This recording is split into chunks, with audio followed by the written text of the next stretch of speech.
Unfiltered, the internet's backbone buckles as Amazon's cloud outage freezes half the web, including my teleprompter today.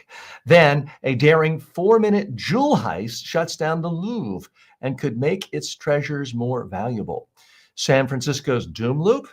It's over. Crime is down, rents are up, and the numbers embarrass so-called law and order districts. Paramount Skydance slashes 2,000 jobs, Hollywood's latest victims of the streaming economy. And chaos on a California freeway. Marines fire live artillery over Interstate 5 while ICE agents ram an American citizen's truck. All that and more today on Filtered. Welcome to Filtered with TJ Walker. All right, thank you so much for joining me today.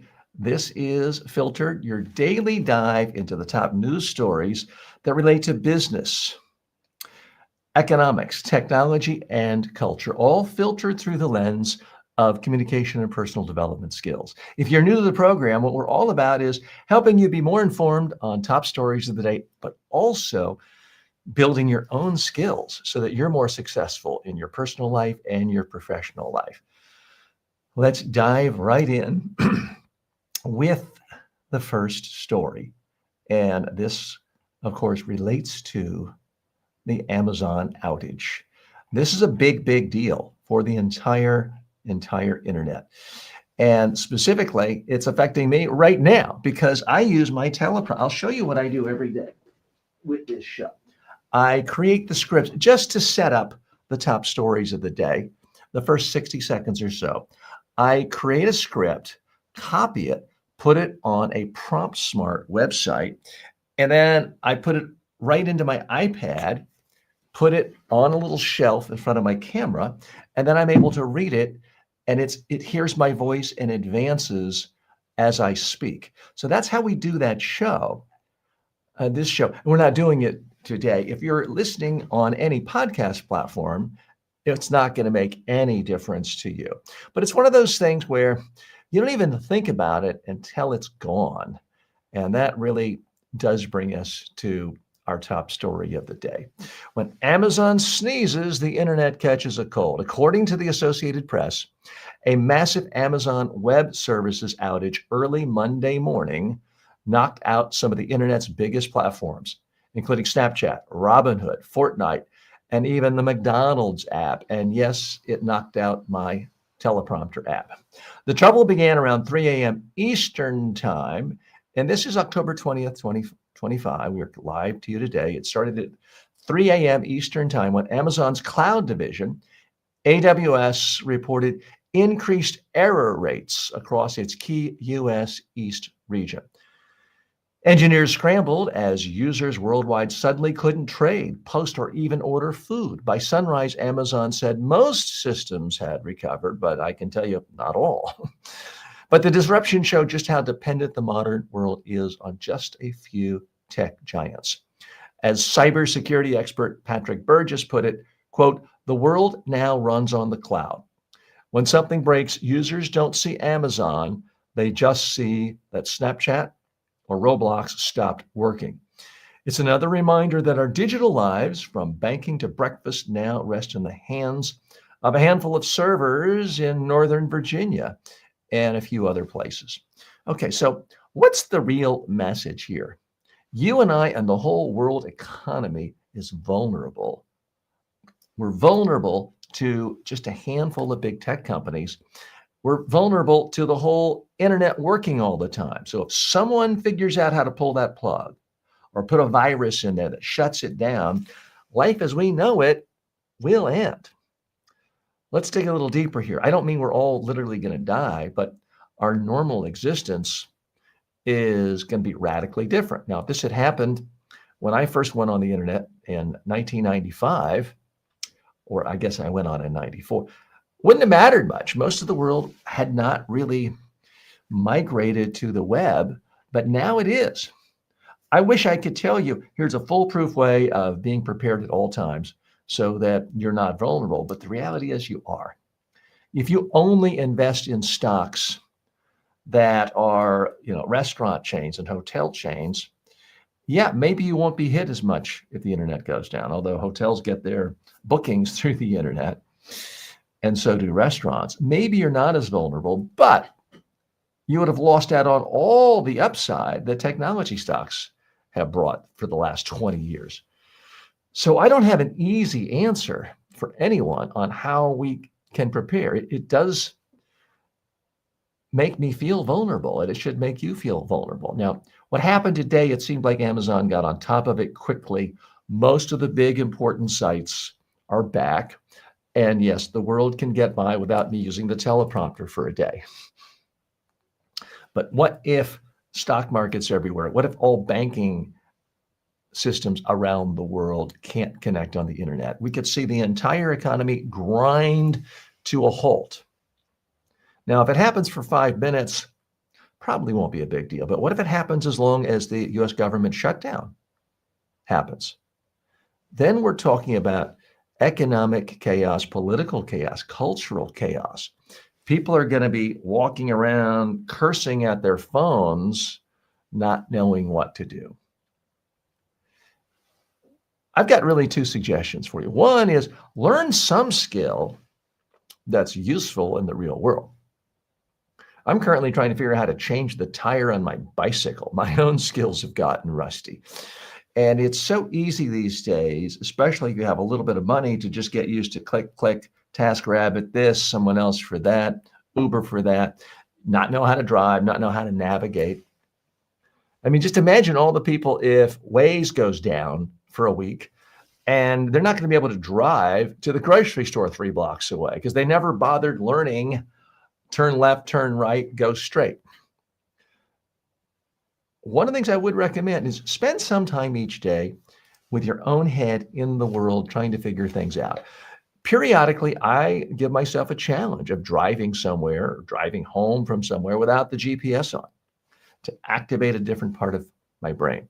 Yes, now I had no idea this was going to happen. But yesterday, I decided I needed to spend even more time away from this. I'm pointing to my cell phone now, which I'm using to stream live on TikTok. So I went for a nice hour-and-a-half hike in a nature preserve in Florida with my family, left the cell phone in the car. I wanted to completely decompress and get out of the digital world. Yesterday, I went and played pickleball for 2 hours. Now, normally, I'm ashamed to admit this, I would take my phone in my bag, and then if I'm sitting out a game or it's a water break, quickly check email, text. That's a bad habit to do on a Sunday morning, or really anytime when you're exercising. I asked myself, what's the worst possible thing that could happen if I couldn't read a text message, an email, a notification for 2 hours on Sunday morning? And the answer was absolutely nothing. So I just left my phone at home for 2 hours. And the result is it was more relaxing, more invigorating, and it allowed my brain to go into a different place. Now, this doesn't solve the whole problem of if your entire business and livelihood is dependent on the internet, as pretty much mine is, it doesn't solve that problem. But at least it can remove some of the terror you might feel if the internet is down for a day. What I'm hoping you do, if the internet does go down for all of us, that you've got really two options. I'm hoping you pick one over the other. One is to sit around and fret and stare at your screen and hit refresh and wait for it to come back, and stare at your phone and hit refresh and wait for it to come back, and panic and get nervous, give yourself an ulcer. That's one solution. The other solution is to say, hey, it's a vacation. It's a free vacation. Maybe it's not a paid vacation for you. Maybe it is. But to say, look, it's a vacation day. Let me go for a long walk. Let me get a pad and pen and start handwriting a novel. Let me start painting. Let me fix something in the backyard. Let me straighten out my garage. Use it as an opportunity rather than a moment of terror. Long term, if there's no internet, it's going to be a problem. I'm not kidding you. We're all going to have to become subsistence farmers, I guess, although that's not what the world looked like in 1987 before there was a World Wide Web. So there would be some way of coping with it, but it wouldn't be nearly as fun or as lucrative for a lot of us. I'm TJ Walker. You are watching and listening to Filtered. If you are, thank you so much. If you're listening on any podcasting platform, we're relatively new. We're only in about our 7th week in the podcasting world, the audio only world. So please follow the show on any podcasting platform. Subscribe, doesn't cost anything. And please leave a review. If you're watching us on TikTok, on YouTube, on X, on Rumble, we are all across the political spectrum. We're on about a dozen different social media sites, streaming live now, but the show is also available on demand. If you are watching the show anywhere, please just put a message right there. Say, hey, hi, TJ, I'm on Rumble today, or I'm on YouTube. Just wanted to say hello. I'd like to hear from you. You don't have to have any brilliant comment if you don't want to. If you have a question, a critique, a fact check, happy to hear from you. But otherwise, just say hello. I would love to hear from you. We've got a lot coming up in the show today. Stay tuned. Filtered is brought to you by the following. Want to advertise here? You better be legit. No crypto, no junk food, no supplements. Go to tjwalker.com/advertise. Want to become a better speaker, leader, or communicator? Start with the TJ Walker Success Library. It's 5 of my most practical books, covering everything from public speaking to media interviews and persuasive messaging, all for only $9.95. I've trained presidents and Fortune 500 CEOs, and now you can get the same wisdom in a fast, affordable format. Go to tjwalker.com/books and download your copies instantly. And welcome back to Filtered. We're going to dive right into issue 2. The Louvre jewel heist. According to the Associated Press, the Louvre will stay closed for at least a day after a lightning-fast jewel heist stunned Paris and the art world. Thieves used a basket lift, scaled the museum's facade, smashed display cases, and made off with priceless Napoleonic-era jewels, all in under 4 minutes. Someone's going to have a good movie to write here, I think. The robbery happened in broad daylight, just steps from the Mona Lisa, the most famous and once stolen painting on Earth. That theft back in 1911 turned the Mona Lisa from a respected portrait into a global obsession. Ironically, experts say history may repeat itself. The publicity from this audacious crime could send the value and cultural cachet of the Louvre's collections soaring. Actually, that's a misuse of the word ironically. I apologize. French officials admit multiple security failures, from unsecured windows to the ease of parking a lift outside the building. 8 items were taken, including diamond-studded crowns and emerald necklaces once worn by Napoleon's queens. But as with the Mona Lisa's theft over a century ago, the world is now talking about the Louvre again, not because of what's inside, but because of what was taken. In a strange economy of fame, even a crime can become priceless advertising. Okay, so what's the real message here? When it comes to art and stolen art, as human beings, we're predictable. You can take something that no one really paid that much attention to and say, oh, it was stolen. And now, oh, we want to know more. It must be super valuable. That happened to the Mona Lisa, and it's now happened to these Napoleonic jewels stolen from the Louvre. Let's dig a little deeper here. If you've never been to the Louvre, I highly recommend it. I've been a handful of times, most recently, I guess, a couple of summers ago, when my family and I had the pleasure and privilege of living in Paris for a month. And it is what it's cracked up to be. Now, if you absolutely hate art, okay, not your thing. I get it. But if you love art, this is the biggest, best museum in the world, in my opinion. I don't know if that's true in terms of actual square footage, but it's gigantic. It's absolutely gigantic. And its collection cannot be surpassed. I mean, it makes the Metropolitan Museum of Art in New York City look like a an extra classroom built at a school, a modular classroom. It's so big, it's so vast. And it is interesting, those of you who are not familiar with the history of the Mona Lisa, now it was respected.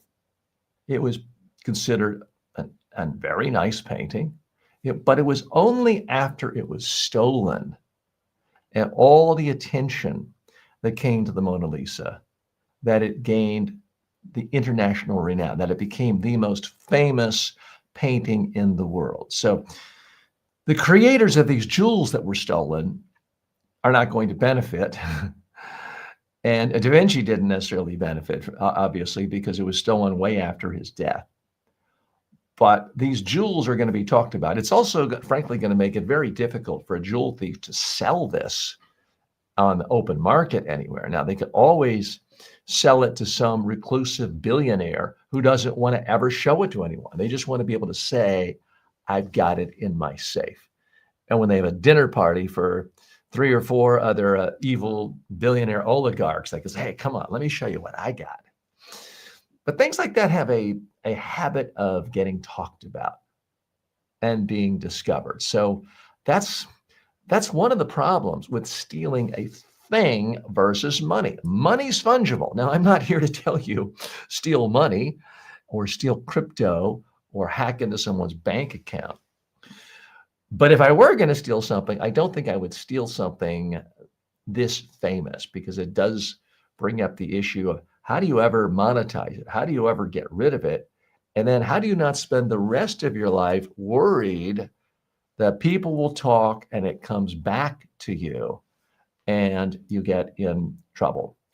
So the other reason I wanted to point out this story on the show is to reveal how we as human beings like to think we're completely rational and intelligent and sophisticated. We like to think, oh, I know this particular vintage and year of the Bordeaux is so much better than others. And quite often, we're manipulated by media. We're manipulated by the bottle, the label, an advertisement we saw where we think it was from research. We think we know the Mona Lisa is obviously the best piece of art in the world. Well, it's good art. There's no doubt about that. But the fact that so many people can name it as the best painting in the world is not a function of its true artistic merit. It's a function of publicity, of media exposure, of the way human beings process story. It was an interesting story that in 1911, someone broke in, stole the Mona Lisa, and they didn't recover it for something like a year later. It was quite a while. It wasn't like the next day they found it in an alley. So it generated lots and lots of media attention. My point here is all of us, when it comes to our likes, our so-called tastes, our insights into the world, we're all affected by media messages, by stories, by mass media. We might think we're not. It was only a few years ago, I didn't even realize the Mona Lisa had been stolen, but I, of course, would have said, oh, the Mona Lisa is clearly one of the best paintings of the world, without knowing why. So that's the real power of the news media, is quite often it shapes the zeitgeist in such a way that you don't even know why you have a particular opinion.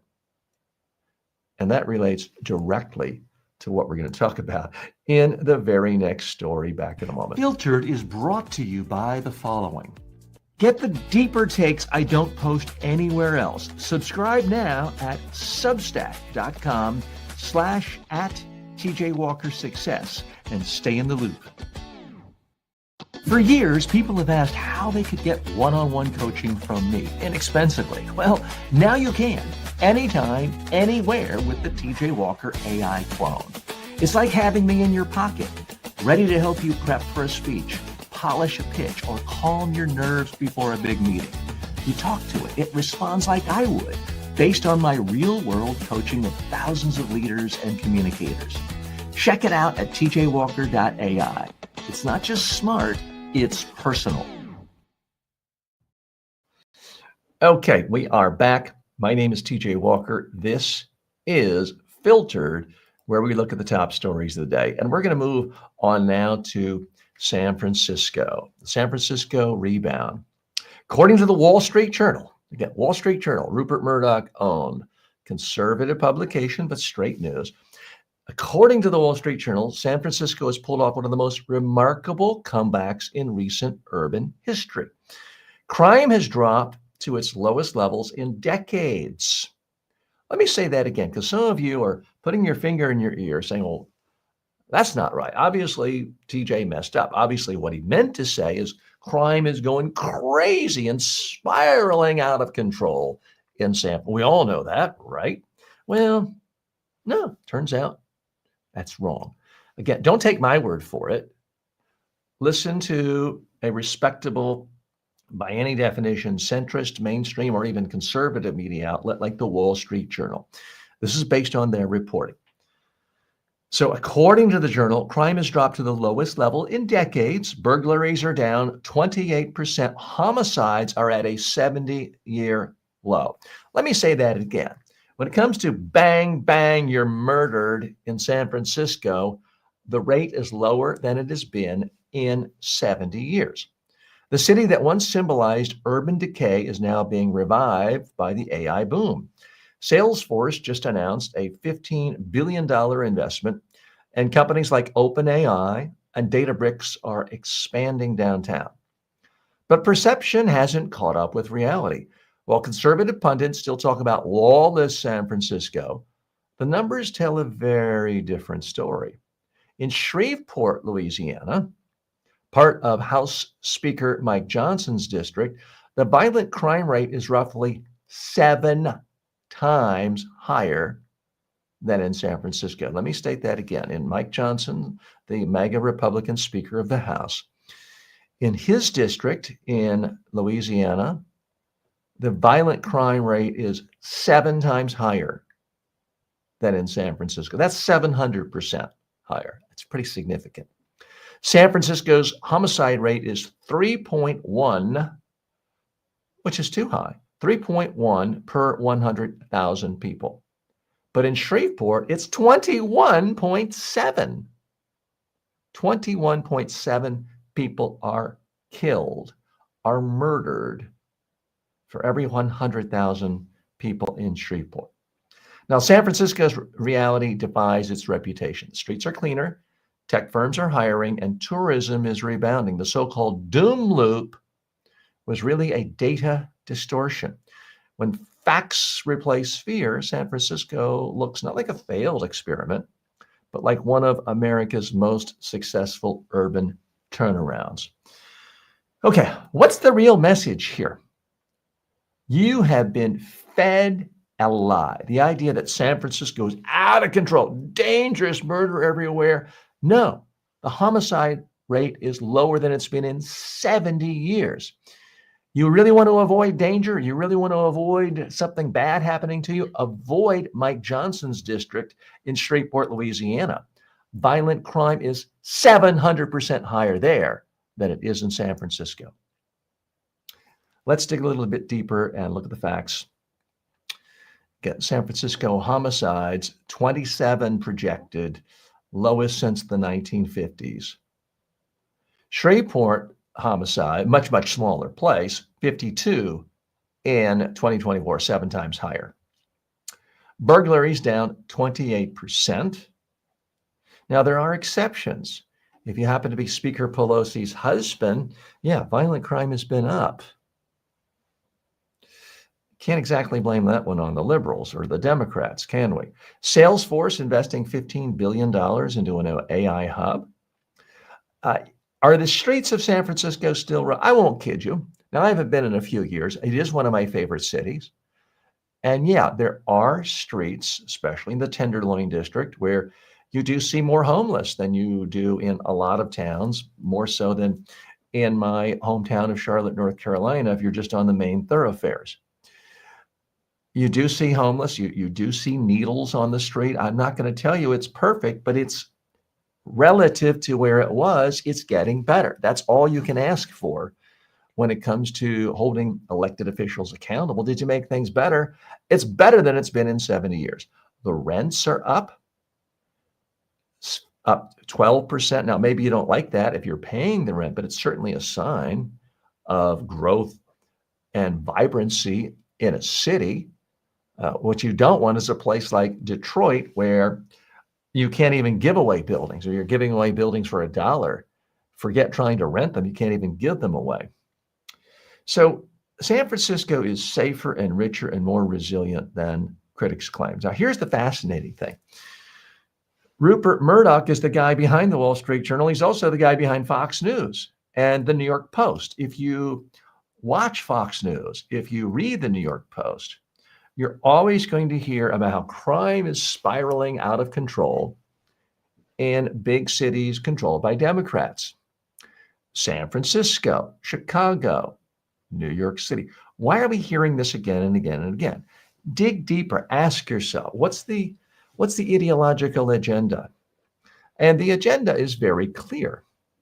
The Wall Street Journal is such a big, well-respected brand, has so much of its reputation in mainstream business community. Rupert Murdoch, to his credit, has not given marching orders to the reporters to skew the news.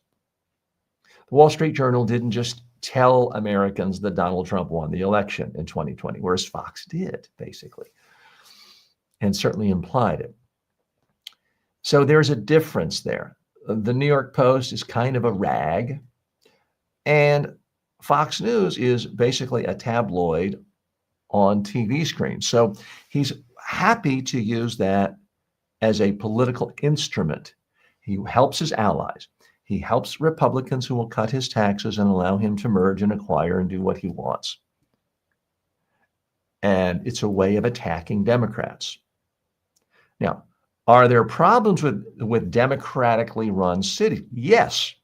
Democrats, in my view, have done an absolutely horrific job of providing housing for people, especially young people. So I'm not here, and San Francisco is among the worst. New York City is among the worst. So I'm not here as some Democratic apologist saying, wow, Democratic cities are always better than Republicans. No, I play it to you straight. I'm here as a sane, sensible centrist.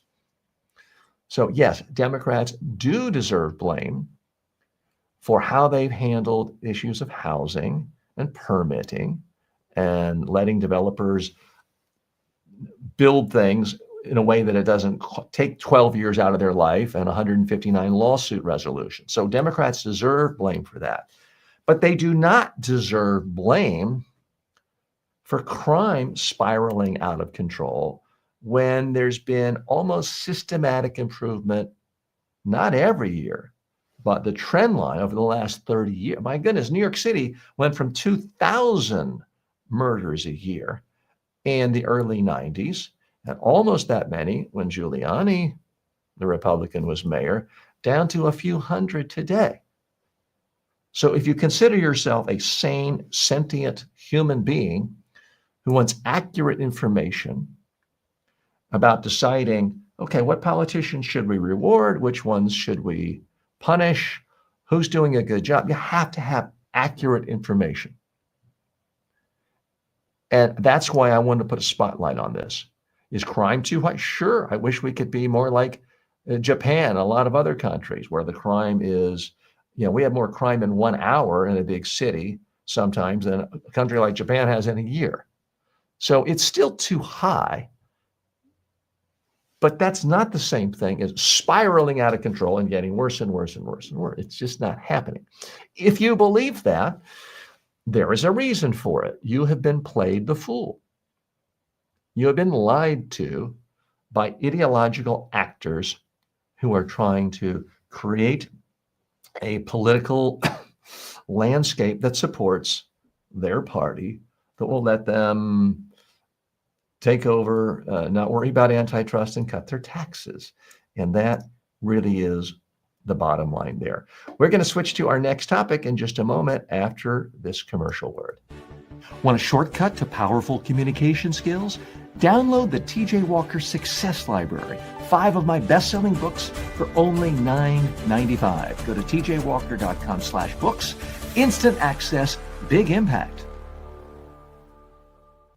I've had entire YouTube channels wiped out overnight. So if you enjoy this show, don't lose track of me. The safest way is my newsletter, substack.com/@TJWalkerSuccess. Sign up for free and you'll get exclusive commentary, live session alerts, and first access to new tools. Again, that's substack.com. Just search for TJ Walker or go to substack.com/@TJWalkerSuccess. Your direct line to everything I do. Welcome back to Filtered. I'm your host, TJ Walker. This is the show where we look at top business stories, technology, culture stories of the day and analyze them, filter them through the lens of personal development skills and communication skills. Let's dive right into issue 4. Paramount Skydance to cut 2,000 jobs in massive October layoffs. According to Variety magazine, mass layoffs are coming to Paramount Skydance the week of October 27th. A new CEO, David Ellison, brings a sweeping cost-cutting overhaul. About 2,000 jobs are expected to be eliminated, with more cuts internationally, as the company races to achieve $2 billion in savings following its $8 billion merger this summer. Jeff Shell, former NBC Universal CEO and now president of Paramount Skydance, said the layoffs will be completed before the company's next earnings report on November 10th. The new management, backed by Ellison's father, Oracle founder Larry Ellison, is attempting to streamline operations and pivot more aggressively toward digital and streaming growth. Despite the layoffs, Paramount Skydance is still making huge content investments. It just signed a $7.7 billion UFC broadcasting deal. It acquired the Free Press for $150 million and locked in the Duffer Brothers from Netflix to produce exclusive programming. Industry analysts say the layoffs may please Wall Street, at least in the short term. But for thousands of workers across CBS, MTV, Nickelodeon, and Paramount Pictures, the transition underscores an uncomfortable truth. In the streaming era, even success can cost you your job. Okay, so what's the real message here? If you work for Paramount or any big media company today, you need to be chewing your fingernails down with the quick. You need to be nervous because there's an excellent chance that you could be fired in the next week, the next month, the next quarter, or certainly the next 2 years. There is no safety working in any big media company because every day AI is making things more efficient and corporate overlords are trying to reduce cost. If you want a media job, there's only one solution. You got to be your own media company. Work your way up from day one. Get your own YouTube channel, your own Substack, your own podcast. Let's dig a little deeper here and look at some of the facts. As I mentioned, 2,000 jobs are going to be cut really in just the next week. They want to cut $2 billion out of operating costs. That's a fancy way of saying, I want to fire a whole bunch of people. And if we have to cut quality control, so be it. I mean, you look at just how they've essentially destroyed CBS. Those of you who haven't followed it, I would urge you, take a look at John Oliver on HBO and one of his recent pieces where he analyzed exactly what happened with the history of the Free Press and Barry Weiss. So CBS was a part of this major acquisition of Paramount, and it was done by supporters of President Trump. Larry Ellison, big fan of Donald Trump, big fan of the Trump administration, saying, hey, acquire anyone you want. There's no such thing as anti-trust anymore. Do whatever you want. He likes that. That helps him line his pocket. So they've essentially installed a right-wing henchwoman, a propagandist, to be the editor-in-chief of CBS News, which is appalling considering the Tiffany reputation this network had. This is the network of Edward R. Murrow and Walter Cronkite and Dan Rather, people I grew up with. And now their editor-in-chief, who really only has two ideas in her head. Now, she's never managed a single TV network or a TV show for that matter. She's never really been a reporter, but she knows two ideas. And sometimes knowing two things is enough to be rewarded by people if they have a huge incentive of promoting that idea. It helps mask political problems they have. So here are the two big ideas that Barry Weiss and the Free Press have. One is, here's another example of how the far left has gone too far. Story after story after story of the Free Press is about one thing. It's about how the far left has gone too far. Now, does the far left occasionally go too far? Sure. But we live in a time where right-wing extremists control the United States government, specifically the White House, specifically the House of Representatives, specifically the U.S. Senate, specifically the Supreme Court, specifically the administrative state. And I would argue they really control the media and the media narrative in the country as well. So when one extremist faction that is actively shredding our Constitution, actively destroying norms about separation of powers in our country, when that's what's happening every day, when American citizens are being knocked to the ground, when American ministers are having gas balls shot at their head, and Barry Weiss thinks the only thing we got to talk about is the far left has gone too far again. My goodness, someone said the word Latinx in a faculty lounge in 2017. Let's do another story on that. It's totally bizarre. And so that's her one big idea. Her other big idea is Israel can do no wrong. Anyone who ever criticizes Israel is an anti-Semite, far-left extremist. That's her other big idea. And that is appealing to certain political factions as well. It's not news, but it meets an ideological agenda. Okay, well, so what's the real message for you and for me? I think the message is don't waste time sending resumes to big media companies, or don't put all your eggs in one basket. The beauty, and here's where I will give Barry Weiss credit. She famously quit the New York Times, and she just said, I'm going to create my own thing. She started with a newsletter on Substack. She then started with podcasts. She then hired other people. She did bring in investors. You don't have to get that fancy. But she built her own media company from the ground up using basically free tools. Substack is a free tool. YouTube is a free tool. TikTok that I'm on right now is a free tool for the most part. It's free for distribution. You're not buying time the way a TV preacher buys time on the local ABC affiliate on Sunday morning. It's a free tool. So that's really my advice to you is spend time using media tools that are free. Now, it's not free in the sense that you can snap your finger and it's done. You got to invest your time. And you might want to invest in a nice microphone, as I have here, and lights. And you may want different cameras from time to time, but you don't have to. You could simply use your cell phone. And yeah, no one's going to give you a nice paycheck day one. But my big advice to any young person today who comes to me and says, well, TJ, I want to be a talk show host, or I want to be a news analyst, or I want to be on ESPN.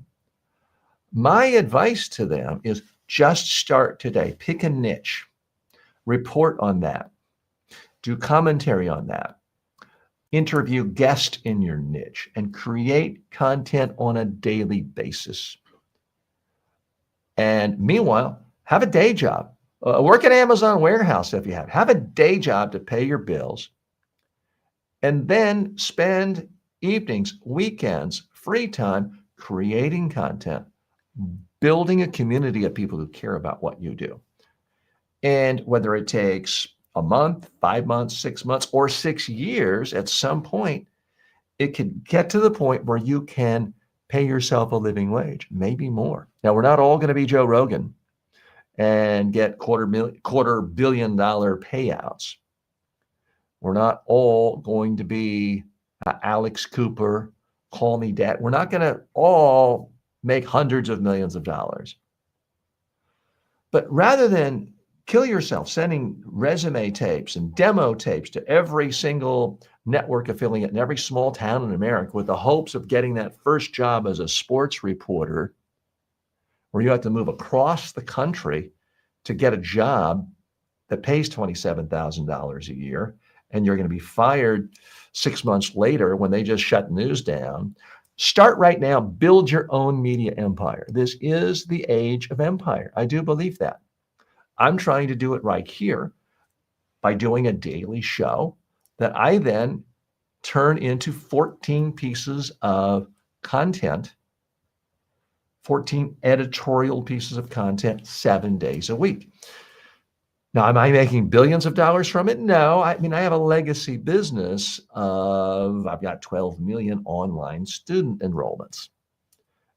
But it took me a long time to get there. And that's another example of, I didn't wait for a university to hire me as a public speaking and media training coach and a personal development coach. I just started making courses, and I lost money for years, but ultimately it paid off. I can't tell you the best thing for you is to start making courses or to make a YouTube channel or a podcast or focus all your energy on really entertaining 14-second TikTok video. I can't tell you what's right for you, but I can tell you the future, I believe, is about individuals who create their own media companies, build an audience, and then maybe CBS doesn't give you $150 million. Maybe Spotify doesn't give you $250 million, but more opportunities flow your way. More income flows your way. And when you own your own show, nobody can fire you. That's what I like about my show.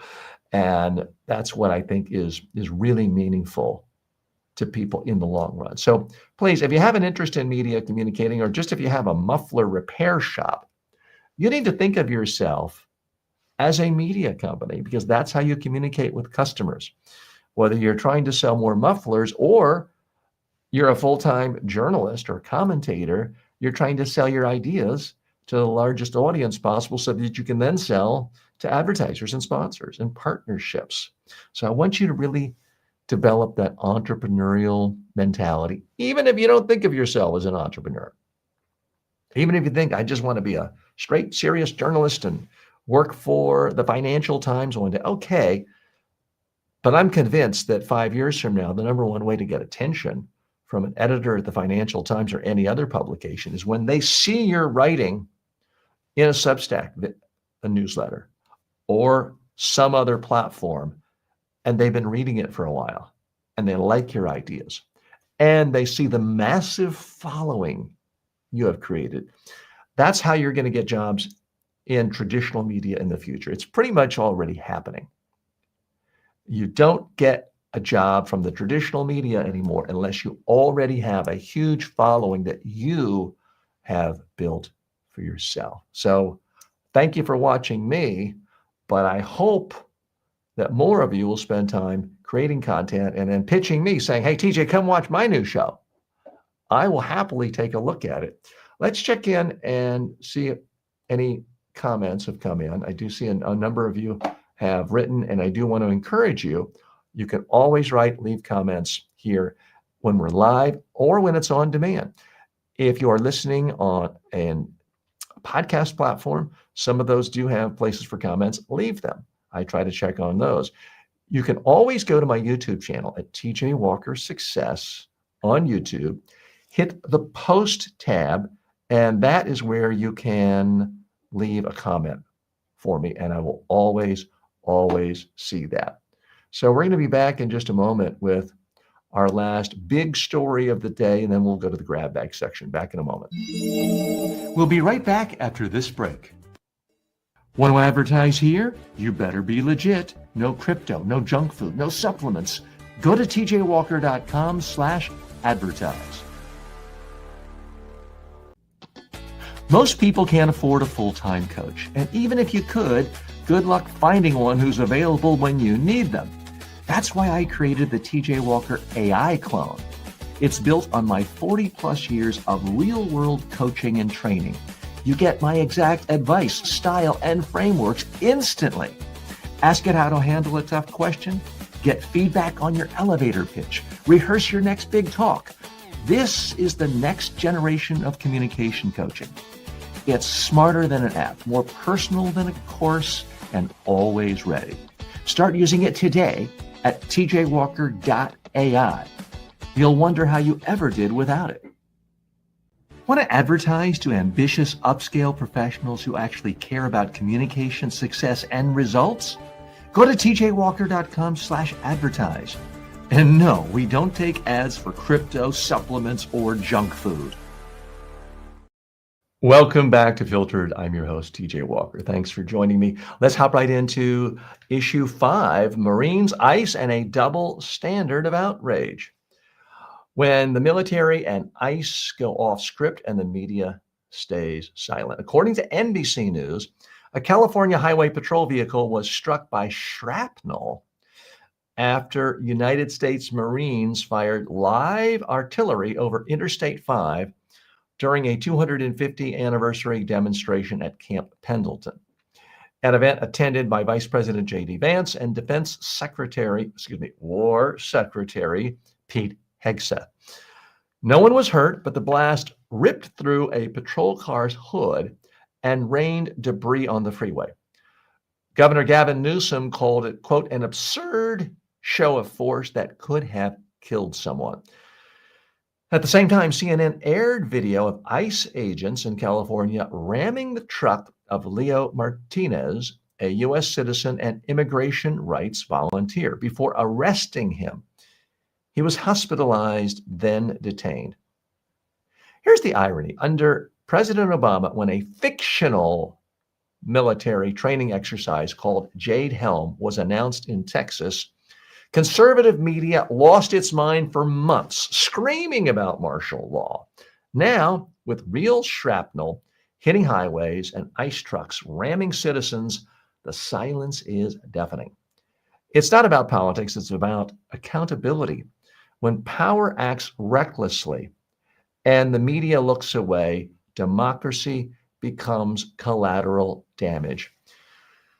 What's the real message here? Over the weekend, American citizens were attacked by a military force in California. Shrapnel was hitting their cars. Unfortunately, it was an American military outfit doing this. This is an absolute outrage. American citizens are under attack, and it's getting too hard to deny. We are essentially living under martial law, and our democracy is ending without a peep from conservative media. This is particularly galling because there's few guarantees in life, but I'll give you one guarantee. And you can say, well, TJ, it can't be proven.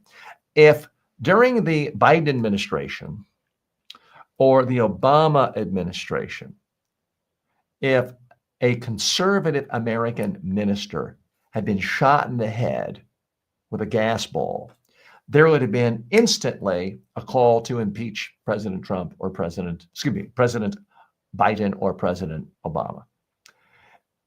If shrapnel from a U.S. Marine had been fired on U.S. soil, taken out a car, almost killed someone, if that had happened under Obama or Biden, instantly, I mean, within 24 hours, articles of impeachment would have been drawn up. This would have been declared a constitutional crisis, an egregious abuse of power.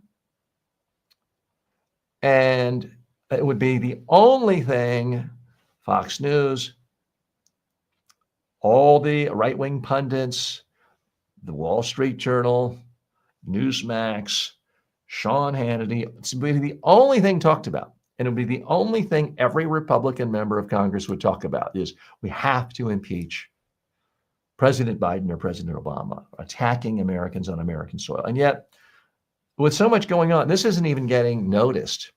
Certainly the people who seem to care about jackbooted thugs coming to take over or martial law in the past are very silent here because they happen to like the dictator taking over. It's somehow okay.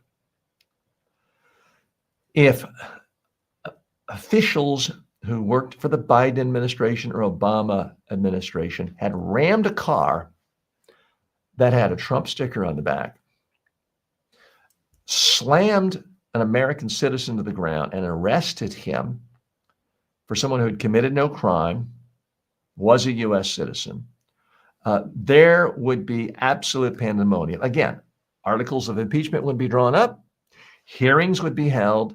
They'd probably cast the vote for conviction within about 24 hours.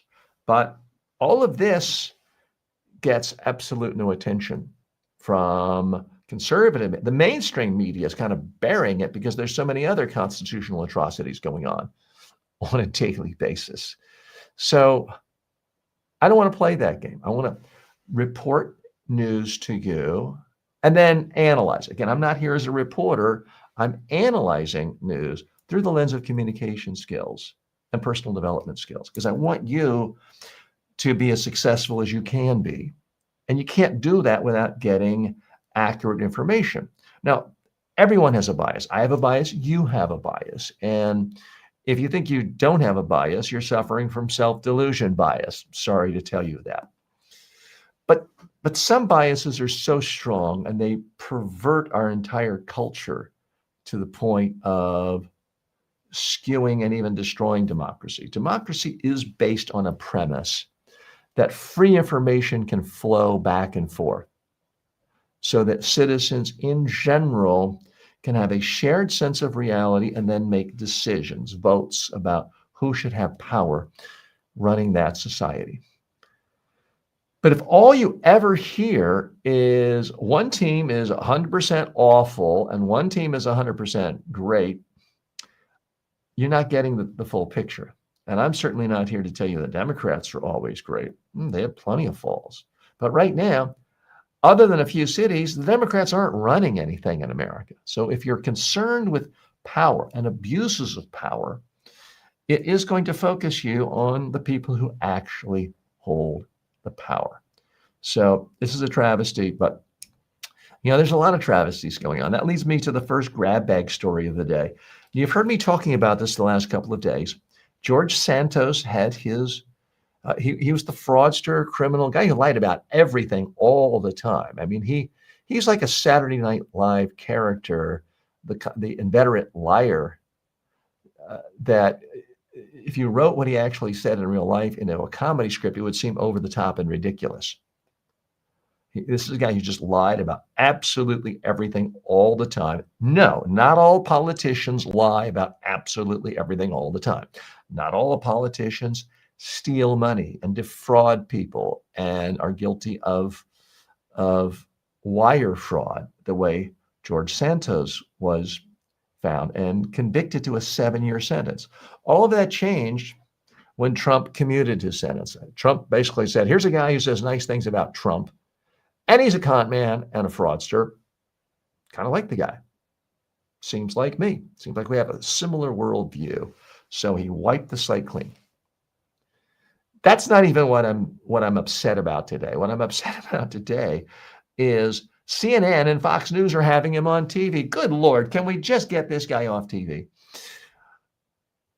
His whole claim to fame is he'll lie and say anything to get attention. He wanted to be a congressman. And if he had to lie and say his parents were killed in the Holocaust and were then, he was the star of the college softball team or volleyball, no lie was beyond the pale for this guy to say. If it got him more attention, got him votes, got him support, got him in Congress, got him in the spotlight. He's loving this. So I'm begging. Fox, I have different standards for you. If some guy says, I like Trump and everything's a conspiracy, I kind of understand why you want to have him on your show. But CNN, please, let's not give this guy more oxygen. Let's not give this attention whore more of what he's craving. I really wish we could just all ignore George Santos. I can't put him back in prison. I certainly hope the people who he defrauded, who he was supposed to pay back the $300 $1,000. I certainly hope they can find state charges or local charges or some other way of going after this guy, because they were defrauded. And Trump's commutation only affects federal crimes. So I hope this guy is hounded the rest of his life in the legal system. He might not ever get solitary confinement again, but those of us in the rest of society can at least not look. I've tried not to look at this guy. I'm tired of looking at his face, and it's not because he had too much or too little Botox. I'm tired of the idea that any lie is okay if it gets you attention and you say the Dear Orange leader is a great one. I'm tired of living in a society where that is, those are the two main principles. So please, if you're watching this and you're a booker at CNN or Bloomberg or any mainstream news organization, please, I'm begging you, don't book George Santos. Do not give him more time.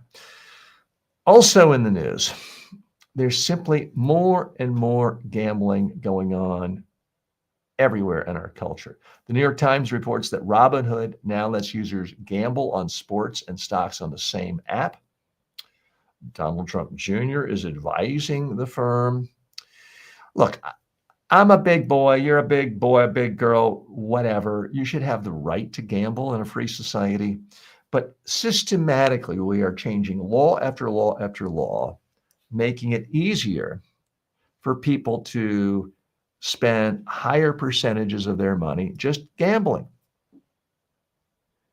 Let's not forget, most Americans have basically no money set aside for their own retirement. Now, I'm not one of those trying to spread hysteria that Social Security will be gone and bankrupt. I don't think that's the case. I think Social Security is going to continue longer than roads and highways and airports will. But that's a separate issue.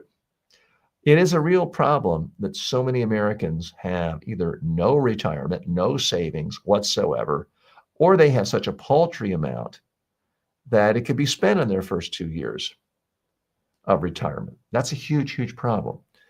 And now making it so easy that with the push of a button, rather than investing 10% of your income on an index fund, a broad-based index fund, which on average, as we talk about on this show almost every day, an S&P 500 index fund has gone up about 10% a year for the last 25 years. Rather than spending money on that, you can gamble it all on whether it's going to rain tomorrow, or what the temperature will be tomorrow, or who's going to win or lose a football game. Here's the one thing I can predict about the future, and that is most people cannot predict the future.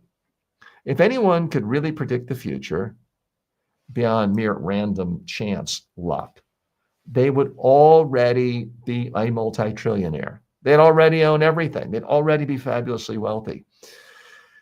And there's no one around there. Yeah, Elon Musk's pretty rich, but he cannot predict the future and everything. He didn't predict what would happen to Twitter when he took over, did he? So you might get lucky. You might get some tip from a friend who said, oh, this quarterback was out partying late last night. We all saw him coughing. He has a cold, and bet on the other team. You might occasionally get lucky. But what all these gambling apps have in common is they understand in the long run, you're not going to be luckier than they are because they stack the odds in their favor. Between crypto, which is a speculation, it's not investing in a real business. It's speculation with the idea that there's going to be a bigger sucker tomorrow to pay more for this crypto than I paid for it today. It's speculation. I think the Giants are going to win by 10 points and everyone else thinks they'll win by 7 points. So I'm going to place a bet that way. It's all speculation.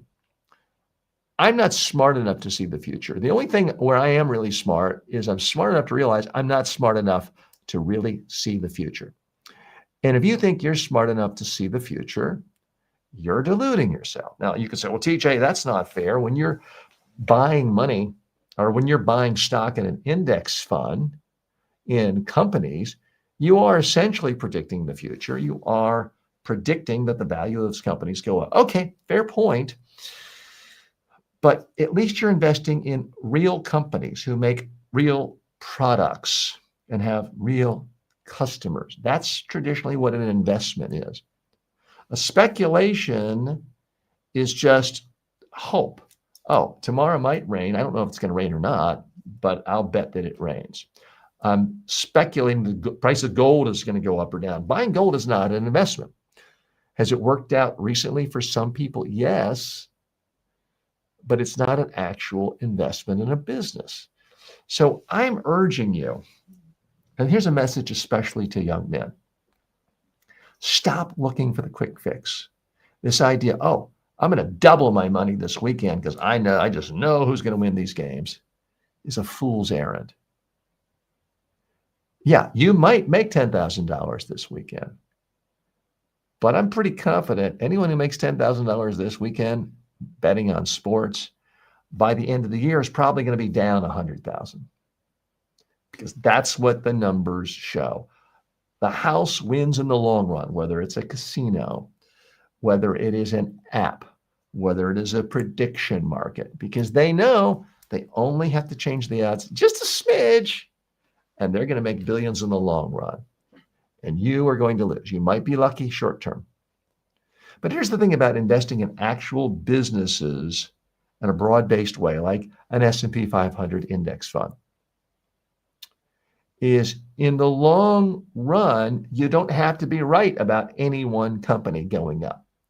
In general, the markets have gone up, if not every day, not every month, not even every year, but decade after decade, the market has gone up because these are real businesses. So that is where I would argue you should spend your money. And we've just got to get away from this idea that everything is a scam and everything's about get rich quick. So let me buy crypto and let me bet on the football game and let me bet on this. And I'm going to use my retirement money. I could tell you, you don't have to have $5 million or $10 million to be a legitimate person in retirement age 70. You know, you don't have to be rich. That's not the secret to happiness.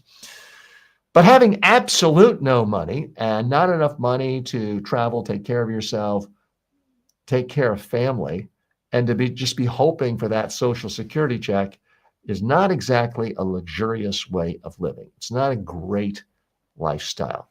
And I want a great lifestyle for you. So that's why I'm urging you. Let's get rid of the gambling stuff. I don't mean legislatively. I mean you and me personally.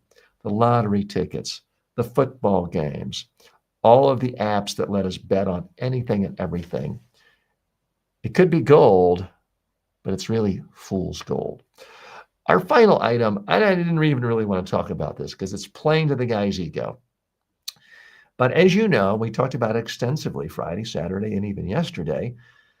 There was the huge No Kings rally at thousands of locations around the country, millions of citizens who are absolutely sickened by Donald Trump's imposition of tyranny in our country are speaking out. So how did Donald Trump respond to this? He responded by posting a fake video showing him flying a jet labeled King Trump, dumping brown sludge on protesters at No Kings rallies. Certainly fitting with his brand of no matter what happens, I will up you by going lower and more in the gutter and more in the sludge by doing a cheaper shot than you. No matter how low you go, I, Donald Trump, will go lower. I'll demean the office even more. I'll be cheesier, tackier, nastier, more vicious, and I'll get the final word. And unfortunately, well, at least the day he did that, it did get a lot of attention. And that does seem to be the number one thing the great orange one, the dear leader, craves. Okay, I may have missed a comment or two. If I missed your comment, thank you so much. Mary writes in my opinion, George Santos is a shame for America. He certainly is an embarrassment. I have no doubt about that. All right. I want to thank you for joining me today. And we'll try to get our technology better for tomorrow. For the audio folks listening on podcast, I'm hoping you enjoyed it and it was a pretty solid show. For the video, you may have noticed my eyes roll around. Our teleprompter website was down today because I assume a part of the big Amazon AWS internet problem. So we'll try to be back at full steam tomorrow. Thank you so much for watching the show and for listening to the show. Please do me a favor, take a moment, sign up for notifications, subscribe, follow, leave reviews, and leave comments. Much appreciated. See you tomorrow.